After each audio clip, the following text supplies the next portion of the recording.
자, 오늘 말씀은 호세아 6장 1절부터 11절까지 말씀입니다. 함께 읽습니다. 오라, 우리가 여호와께로 돌아가자. 여호와께서 우리를 찢으셨으나 도로 낫게 하실 것이요, 우리를 치셨으나 싸매어 주실 것임이라. 여호와께서 이틀 후에 우리를 살리시며 셋째 날에 우리를 일으키시리니 우리가 그의 앞에서 살리라. 그러므로 우리가 여호와를 알자. 힘써 여호와를 알자. 그의 나타나심은 새벽빛같이 어김없나니 비와 같이, 땅을 적시는 늦은 비와 같이 우리에게 임하시리라 하니라. 에브라임아, 내가 내게 어떻게 하랴? 유다야, 내가 내게 어떻게 하랴? 너희의 인애가 아침 구름이나 쉬 없어지는 이슬 같도다. 그러므로 내가 선지자들로 그들을 치고 내 입의 말로 그들을 죽였노니 내 심판은 빛처럼 나오느니라. 나는 인애를 원하고 제사를 원하지 아니하며 번제보다 하나님을 아는 것을 원하노라. 그들은 아담처럼 언약을 어기고 거기에서 나를 반역하였느니라. 길앗은 악을 행하는 자의 고울이라 피 발자국으로 가득 찼도다. 강도떼가 사람을 기다린 같이 제사장의 무리가 새긴 길에서 살인하니 그들이 사악을 행하였느니라. 내가 이스라엘 집에서 가증한 일을 보았나니 거기서 에브라임은 음행하였고 이스라엘은 더럽혀졌느니라. 또한 유다여, 내가 내 백성의 사로잡힘을 돌이킬 때에 내게도 추수할 일을 정하였느니라. 내가 내게 어떻게 하랴 라는 제목으로 말씀 증거합니다. 호세아서의 주된 메시지는 돌아오라, 회개할 것을 권고하는 말씀이에요. 호세아가 활동할 당시 북왕국 이스라엘은 극심한 혼란기에 있었죠. 내부적으로는 권력투쟁, 정치적인 혼란이 있었고 외부적으로는 아수르에 종속되어 있는 현실이었습니다. 또한 사회적인 부패는 가득해서 공의와 정의는 실종된 상태였죠. 그리고 종교적으로는 하나님을 섬기기보다는 우상숭배, 특히 바알 신앙에 깊이 빠져 있었습니다. 그런 시대 속에서 호세아는 부름받았고 심판에 대한 경고와 함께 회개를 선포합니다. 특히 하나님은 호세아의 가정사, 고멜과 세 자녀를 통해서 그 시대를 향한 뚜렷한 메시지를 주셨습니다. 한마디로 회개하고 돌아오라는 거예요.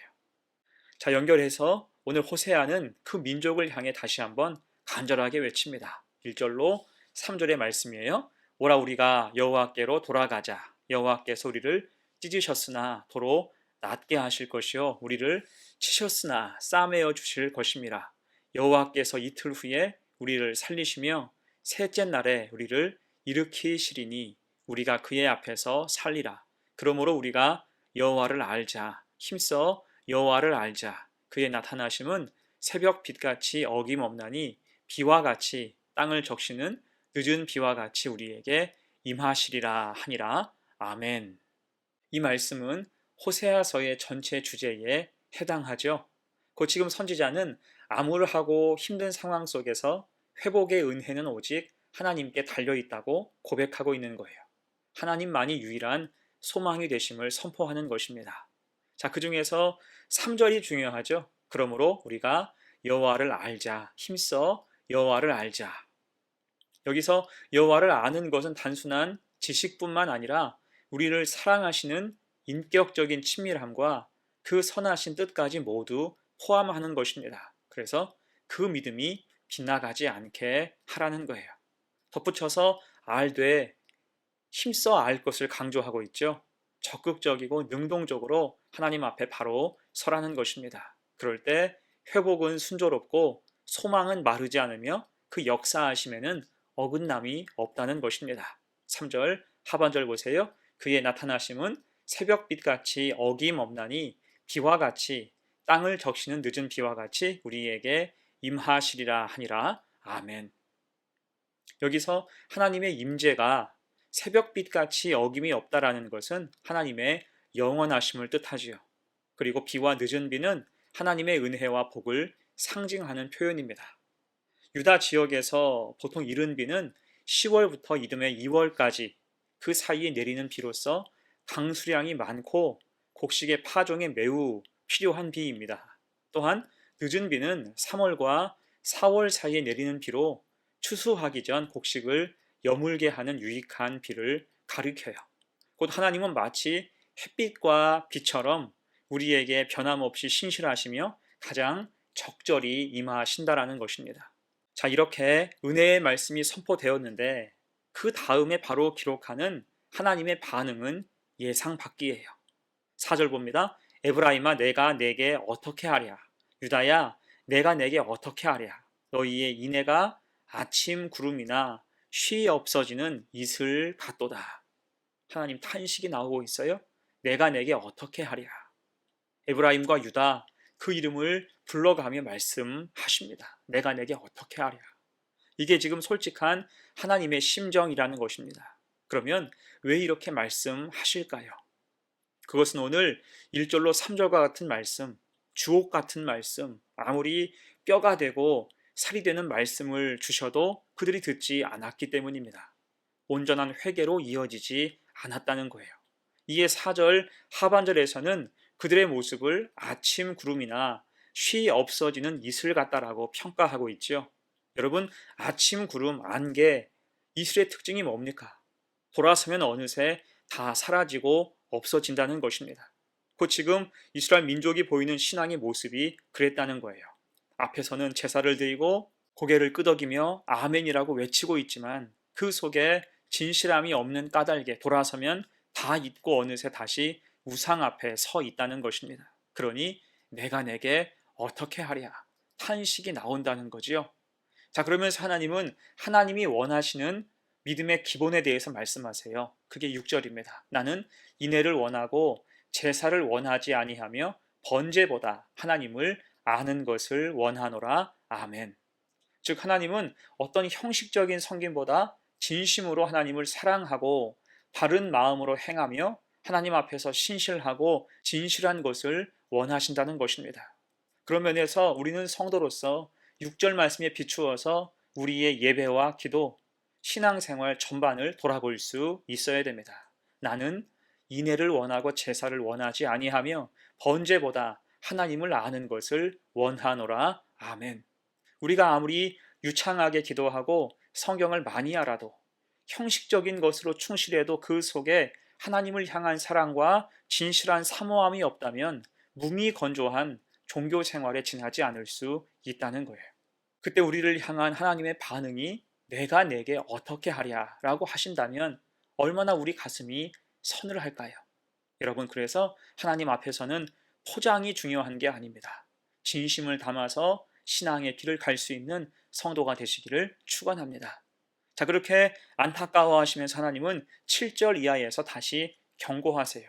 7절을 보니까 그들은 언약, 하나님 말씀을 어기는 것이 기본이었죠. 반역하고 배교하는 일을 서슴지 않았어요. 또 8절을 보니까 그들의 족적에 핏자국이 가득 찼다라고 말씀합니다. 말씀이 희미하고 회개가 없으니 사람과 사회가 모두 사나워지는 거예요. 혈기를 부리고 핏대를 세우는 게 보통이라는 것입니다. 그리고 9절을 보니까 제사장의 무리가 세겜길에서 살인한다라고 말하죠. 있을 수 없는 일이 도처에서 벌어진다는 것입니다. 결국 10절을 보면 가증한 일이 그 땅에 가득했고 음행으로 온 사회가 더럽혀졌다. 정말 돌이킬 수 없는 지경에 이르렀다고 말씀하시는 것입니다. 그럴 때 문제가 무엇일까요? 이들은 왜 이토록 타락하게 된 걸까요?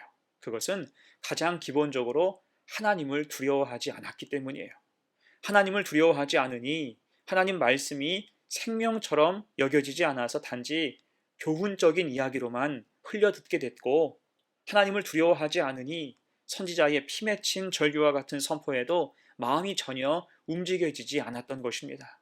회개는 언강생심, 탐욕대로 사는 일을 멈추지 않았다는 거죠.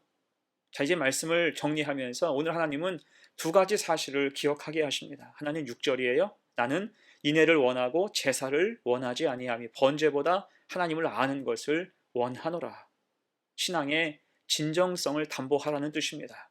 경건의 모양보다 진실한 경건의 능력이 있어야 함을 강조하고 계신 거예요. 또 하나는 11절이에요. 또한 유다여 내가 내 백성의 사로잡힘을 돌이킬 때에 내게도 추수할 일을 정하였느니라. 아멘. 이스라엘뿐 아니라 유다에게도 추수할 일을 정하였느니라. 곧 심판이 있다라는 뜻이에요. 자유의지대로 함부로 살 수는 있겠으나 심판이 반드시 있을 것이다. 경고하고 계신 것입니다. 여러분, 이것은 우리 모두에게 해당하는 말씀입니다. 우리도 언젠가는 하나님 앞에 서는 날이 오게 되어 있습니다. 그때가 진짜죠. 그때는 핑계 댈 수도 없고 더는 포장할 수도 없을 거예요. 그래서 중요한 것은 오늘을 살되 우리는 심판을 기억하며 신실하고 진실하고 겸손하게 살아가야 한다는 것입니다. 특히 하나님의 한탄을 생각해야 돼요. 내가 내게 어떻게 하랴. 그런 마음으로 다시 1절부터 3절까지 말씀을 마음에 새기시기 바랍니다. 함께 읽습니다. 오라 우리가 여호와께로 돌아가자. 여호와께서 우리를 찢으셨으나 도로 낫게 하실 것이요 우리를 치셨으나 싸매어 주실 것입니다. 여호와께서 이틀 후에 우리를 살리시며 셋째 날에 우리를 일으키시리니 우리가 그의 앞에서 살리라. 그러므로 우리가 여호와를 알자. 힘써 여호와를 알자. 그의 나타나심은 새벽빛같이 어김없나니 비와 같이 땅을 적시는 늦은 비와 같이 우리에게 임하시리라 하니라. 아멘. 자, 그래서 여러분, 하나님을 잘 기억하고 하나님을 바로 알아서 생명과 소망으로 살아갈 수 있는 복된 성도가 되시기를 간절히 축원합니다. 아멘. 함께 기도합니다. 은혜로우신 하나님, 내가 너에게 어떻게 하랴. 하나님의 한탄을 우리 마음에 새기게 하옵소서. 그래서 신앙 전반을 돌아보게 하시고 하나님을 바로 알고 바로 믿으며 바로 행하여 살아가는 성도가 되게 하옵소서. 심판이 있음을 늘 기억하며 경건의 모양보다 진실한 경건의 능력이 있는 성도의 삶을 살게 하옵소서. 감사드리며 예수님의 이름으로 기도합니다. 아멘.